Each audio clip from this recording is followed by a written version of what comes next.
तो दोस्तों ये है एग्जाम्पल नंबर 11 चैप्टर नंबर 1 का। और यहाँ पे हमसे कहा गया है कि शो दैट 3√2 इज इरेशनल। ठीक है, अब तक बात क्या हुई थी एग्जाम्पल नंबर थ्योरम नंबर 1.4 में कि √2 इज इरेशनल, ये प्रूव करना था। एग्जाम्पल नंबर 9 में √3 इज इरेशनल और एग्जाम्पल नंबर 10 में 5 - √3 इज इरेशनल। अब है 3√2 इज इरेशनल। ठीक है, तो तरीका वही हम अपनाएंगे कि सबसे पहले हम मानेंगे कि 3√2 जो है वो क्या है, वो रैशनल है। और फिर उसको हम वो करेंगे a/b की फॉर्म में लिखेंगे। उसके बाद धीरे धीरे करते करते हमारे पास ऐसा स्टेटमेंट आ जाएगा कि यार ये तो हो नहीं सकता। तो फिर हम कहेंगे जो हमारा अजम्पशन था 3√2 इज रैशनल वो गलत था और 3√2 वाकई में इरेशनल है। ठीक है, तो चलिए शुरू करते हैं। सबसे पहले हम वही बात लिखेंगे कि let us assume to the contrary. और वो कॉन्ट्रेरी अजम्पशन क्या होगा कि दैट 3√2 इज रैशनल। ठीक है, 3√2 रैशनल है। अब जैसे कि हमने बात की थी रैशनल नंबर क्या होता है, रैशनल नंबर को हम p/q या a/b की फॉर्म में बेसिकली इंटीजर बाय इंटीजर की फॉर्म में लिख सकते हैं। ठीक है, तो कोई भी अगर रैशनल नंबर है आपके पास, दोबारा से एक बार डिस्कस कर लेते हैं। देखिए मैं हर एग्जाम्पल या हर क्वेश्चन में बार बार ये बातें इसलिए बताता हूँ ताकि आपको याद हो जाए। ये बात मैं क्वेश्चन इससे पहले जो एग्जाम्पल किया था उसमें भी रिपीट की थी। तो रिपीट करने से क्या होता है, बातें याद रहती हैं, तो आप कभी भूलेंगे नहीं इन बातों को। एग्जाम में जाएंगे तो रिपीट करने का मतलब यही होता है। तो जैसे कोई रैशनल नंबर है हमारे पास, जैसे मान लीजिए कि कोई नंबर रैशनल नंबर है हमारे पास r है, तो r इजिकल टू क्या होगा a/b, जहाँ पे कि a क्या होगा इंटीजर, साथ ही साथ b क्या होगा इंटीजर। तो ये रैशनल नंबर की प्रॉपर्टी होती है। रैशनल नंबर को हम a/b की फॉर्म में लिख सकते हैं, जहाँ पे a और b न्यूमरेटर बोलते हैं ऊपर वाले को, डिनोमिनेटर बोलते हैं नीचे वाले को। तो न्यूमरेटर बाय डिनोमिनेटर दोनों क्या हो, वो इंटीजर हो। ठीक है, ठीक है, तो हम कह सकते हैं since 3√2 is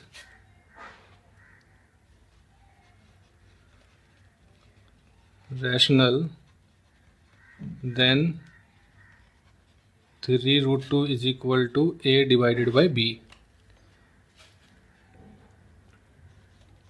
where a comma b are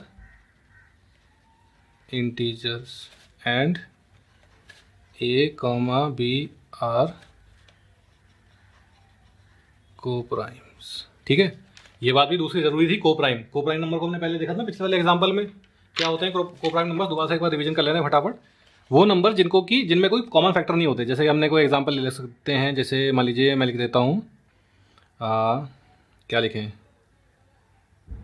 27/57। ठीक है, अब देखिए इनमें कोई कॉमन फैक्टर है क्या।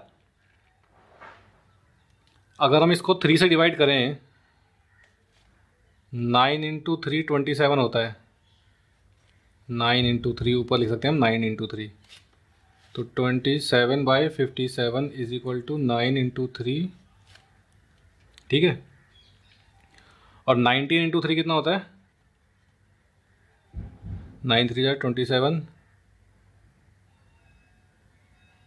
ठीक है, 19 × 3 भी होता है 57। तो 3 3 से कट गया, तो ये हो जाएगा 9/19। अब ये जो 9/19 आए ये कोप्राइम्स हैं, क्योंकि इनमें कोई कॉमन फैक्टर नहीं है, फर्दर इनको हम काट नहीं सकते। लेकिन 27 और 57 क्या कोप्राइम थे, नहीं थे, क्योंकि इनमें कॉमन फैक्टर था 3। लेकिन 9 और 19 क्या है, 9 and 19 आर कोप्राइम्स। क्यों है, because they do not have any common factors. और 27 और क्यों नहीं थे 57 को प्राइम, बिकॉज उनमें कॉमन फैक्टर था 3। ठीक है, ये तो होते हैं को प्राइम हमारे। इन को प्राइम्स को भी आप थोड़ा याद रखिएगा। ठीक है, तो हमारे पास ए और बी को प्राइम आ गए। ठीक है, this implies 3√2 is equal to a divided by b। अब इसको हम ऐसे लिख सकते हैं √2 इज इक्वल टू, ये जो 3 है इसको यहाँ भेज दें।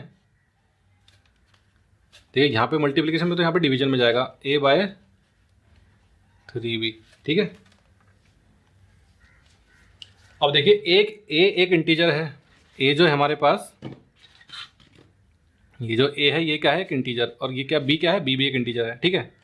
तो इंटीजर बाई इंटीजर कितना होता है, रेशनल नंबर, ठीक है। तो और 3b इंटीजर है, तो 3b क्या होगा, इंटीजर होगा, तो a बाई 3b क्या होगा, rational number. Since a comma b comma 3 are integers, then a by 3b is rational, ठीक है। ये तुमने देखा था ना कि अगर इंटीजर बाय इंटीजर किसी नंबर में आ रहा है तो वो रैशनल नंबर होगा, ठीक है। And since √2 is equal to a by 3b, then √2 is also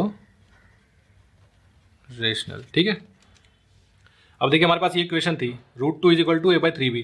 अब a बाई 3b हमने कह दिया कि रेशनल है, तो a by 3b is equal to √2, तो √2 a बाई 3b के बराबर है, तो अगर a बाई 3b रेशनल होगा तो √2 भी रेशनल होगा, ठीक है। लेकिन हम जानते हैं कि रूट का कोई भी नंबर हो वो इरेशनल होता है, तो हम लिख सकते हैं but this contradicts to the fact that √2 is, ठीक है। तो ये हमने कहा कि यार ये तो गलत बात हो गई, क्योंकि √2 तो इरेशनल होता है, यहाँ पे हमारे पास √2 रैशनल आ गया। ऐसा क्यों हुआ, ऐसा इसलिए हुआ कि हमारा जो अजम्पशन था वो गलत था। This is because our assumption that 3√2 is rational was, क्या था वो था इनकरेक्ट। और सही स्टेटमेंट क्या होगा, सही स्टेटमेंट होगा कि